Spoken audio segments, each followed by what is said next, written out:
उनके जो लोकतांत्रिक अधिकार हैं उनको समाप्त किया, ज़बरदस्ती इनको गिरफ्तार कर लिया। कोई अपराध नहीं हुआ उसके बावजूद भी, कोई नोटिस नहीं, उसके गिरफ्तार करके और रेस्ट हाउस में बंद कर दिया। पीएपी के जो यूपी की प्रोविंशियल आर्मी पुलिस है, और मेरा ख्याल अभी तक बंद है, अभी तक बंद है,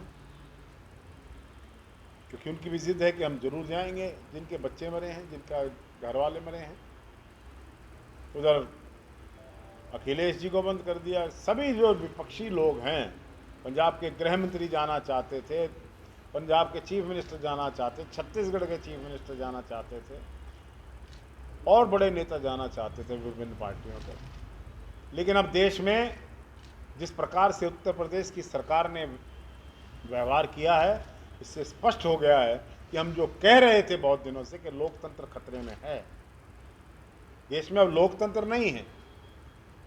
कोई बोलता है जेल, कोई बोलता है उसके ऊपर गाड़ी चढ़ा दो,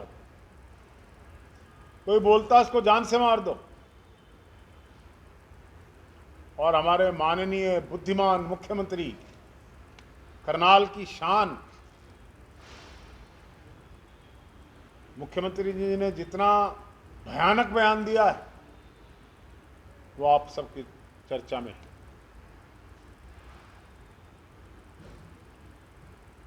मुख्यमंत्री चाहते हैं गृह युद्ध सी परिस्थिति बनाना,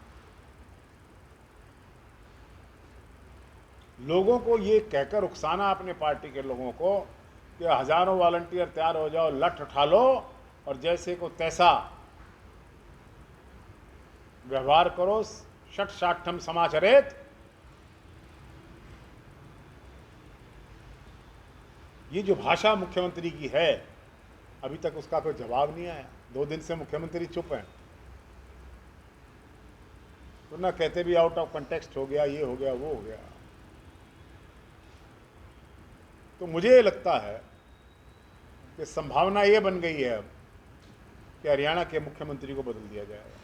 इसके अलावा बीजेपी का कोई बचाव नहीं हो सकता। जिस प्रदेश का मुख्यमंत्री लोगों को ये कहे कि लठ मारो, अरे आशीष सिन्हा नाम के एसडीएम को करनाल से इसलिए बदल दिया गया कि उसने ये कहा कि सिर फोड़ दो, तो उसको छुट्टी पर भेज दिया गया, तबादला कर दिया गया। तो जब मुख्यमंत्री ये कहे लठ उठा लो और जैसे को तैसा व्यवहार करो, कोई नहीं 4-6 महीने की जेल हो जाएगी, इतिहास में नाम लिखा जाएगा, हीरो बन जाओगे, तो ऐसे मुख्यमंत्री को भी न केवल तबादला कर देना चाहिए, हमारी मांग ये है ऐसे मुख्यमंत्री को छुट्टी पर भेज देना चाहिए। दोबारा संघ में जाए, नागपुर में बैठें और प्रशिक्षण लें या प्रचारक के रूप में घूमें।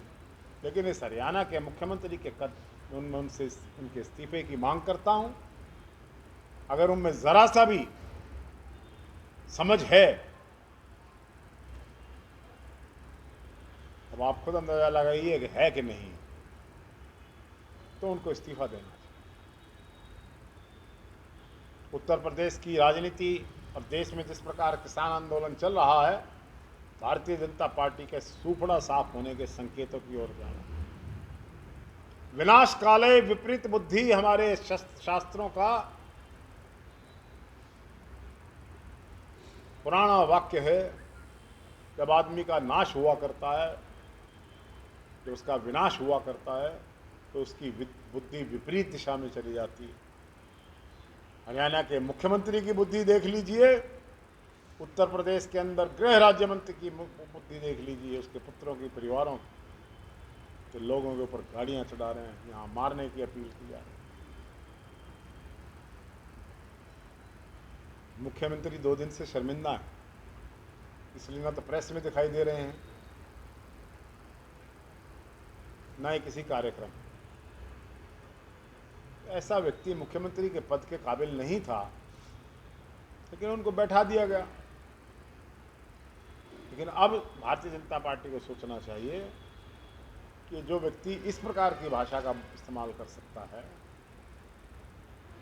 उसको तुरंत प्रभाव से एसडीएम की तरह बदलकर और छुट्टी पर भेज देना। 3 मंडियों का दौरा दीपेंद्र सांसद ने किया, बरौंडा, पानीपत, करनाल। फिर अगले दिन हुड्डा जी ने रख दिया। दबाव में आ गई सरकार। मुख्यमंत्री अपने दल बदल से दिल्ली पहुंचे। कृषि मंत्री से कहा कि हमारी नाक में दम हो गया है और हमारी गर्दन बचाइए। तब जाकर ये खरीद करने का फैसला हुआ। ये कांग्रेस के दबाव में हुआ और कोई दल नहीं गया था मंडी और किसी ने घोषणा नहीं की। तो कांग्रेस ने अपने मुख्य विपक्षी दल होने का नाता, मुख्य विपक्षी दल क्या, कांग्रेस ही विपक्षी दल है, और तो कोई पार्टी है ही नहीं। बाकी सभी समर्थन हरियाणा सरकार का कर रहे हैं, तो बैसाखियां बने हुए हैं। कांग्रेस ने जब आवाज उठाई, कांग्रेस बाहर निकली, हुड्डा जी निकले, मंडियों में पहुंचे और मंडियों में जनाक्रोश इस तरह देखा, धरने दिए, उससे मजबूर होकर सरकार ने जो फसल की खरीद थी उसको एडवांस करना पड़ा। लेकिन जब हम परसों मंडियों में गए तो किसी मंडी में 300 क्विंटल आवक, 2 लाख क्विंटल खरीदा गया, 300 क्विंटल। किसी मंडी में आवक 10 लाख क्विंटल पकड़ो क्षेत्र में, खरीदा गया 1200 क्विंटल। कल करनाल की मंडी जाम थी, सड़कों पर ट्रॉलियां खड़ी थी हजारों की संख्या में। गेट पास कटवाने के लिए, पोर्टल में नाम रजिस्टर कराने के लिए जीटी रोड जितनी लंबी लाइनें लगी हुई, किसान की हैरेसमेंट हो रही है। कांग्रेस ने फैसला किया है, हमारी सरकार आएगी, इस पोर्टल को सबसे पहले खत्म करें। इस पोर्टल को खट्टर साहब के साथ ही विदा करते हैं। अरे पहले भी जीरी बिकती थी, आज भी पंजाब में बिक रही है, कोई पोर्टल टोटल नहीं है। पहले रजिस्टर कराओ, लाइनों में खड़े हो, मैसेज आएगा, जिस दिन मैसेज आएगा उस दिन किसान की हैरेसमेंट हो रही। मुख्यमंत्री जी चाहते हैं कि देश के किसान विरोधी प्रधानमंत्री जी से ओलंपिक के मेडल की तरह हरियाणा सरकार जो सबसे ज़्यादा किसानों को तंग करने का श्रेय लेना चाहती है, उस मेडल की प्राप्ति के लिए गोल्ड मेडल लेना चाहते हैं। मुख्यमंत्री चाहते हैं उनको गोल्ड मेडल मिले नीरज चोपड़ा की तरह कि इन्होंने सबसे ज़्यादा किसानों पे डंडा चलाया। ये आदमी ऐसा है जिसने किसानों को लाइन में खड़ा किया, किसानों की जान बुलाई, अपनी देसी भाषा में।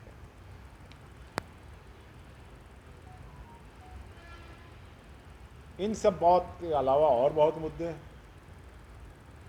पेपर लीकेज का मुद्दा है, क्या भ्रष्टाचार मुद्दा है कि नहीं है हरियाणा में? भ्रष्टाचार जितना बढ़ा है आज के दिन, भ्रष्टाचार का भाव जितना बढ़ा है,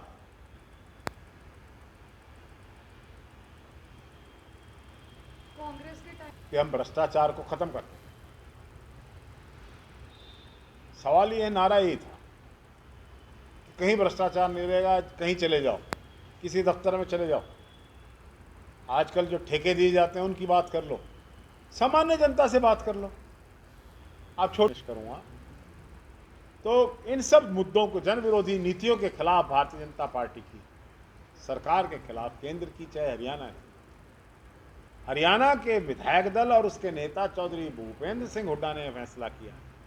ये फैसला एक व्यक्ति का नहीं है, सुन लीजिए, पूछेंगे आप, प्रश्न पूछ लेना। ये फैसला हरियाणा के विधायक दल का 25 सितंबर की मीटिंग में चंडीगढ़ में हुआ था कि विपक्ष आपके समक्ष कार्यक्रम किया जाए, विपक्ष जाए, लोगों के बीच में जाए और पूछे, स्थितियों को भांपे, ताकि संस्थाओं में, विधानसभाओं में आंदोलन की रूपरेखा बने, लोगों का क्या मूड है वो देखने के लिए। तो ये एक विशेष तरीके का कार्यक्रम रहेगा जिसमें कार्यकर्ता बताएंगे, सामान्य जनमानस के विभिन्न विभागों के लोग, वर्गों के लोग अपनी वेदना को विपक्ष के सामने रखेंगे, जिसको प्रभावी ढंग से विभिन्न चैनलों पर, जैसे विधानसभा चैनल है या सड़क पर आंदोलन का चैनल हो सकता है, इस सब तरीके से हम उठाएंगे। अगले इतवार को 10 अक्टूबर प्रातः 10 बजे SBS मॉडर्न स्कूल, जो कि करनाल रेस्ट हाउस से सेशन हाउस मार्ग पर समित रेलवे रोड और सेशन हाउस के बीच में, वहाँ पर ये कार्यक्रम होगा। आप सभी वहाँ पर आमंत्रित भी हैं और हरियाणा की सरकार के खिलाफ जनादेश की शुरुआत, जन आंदोलन की शुरुआत उस दिन वहाँ से होगी। अब आपने कोई सवाल पूछना है? आएंगे, विधायकों का फैसला है और विधायक दल का फैसला है। जैसे शमशेर गोगी ने कहा कि मुझे तो बुलाया नहीं, मेरे पास तो कोई इन्विटेशन नहीं है, ना मेरे को पता है। क्योंकि हम शमशेर गोगी जी का सम्मान करते हैं, हमारी पार्टी के विधायक हैं और विधायक पार्टी का फेस हुआ करता है।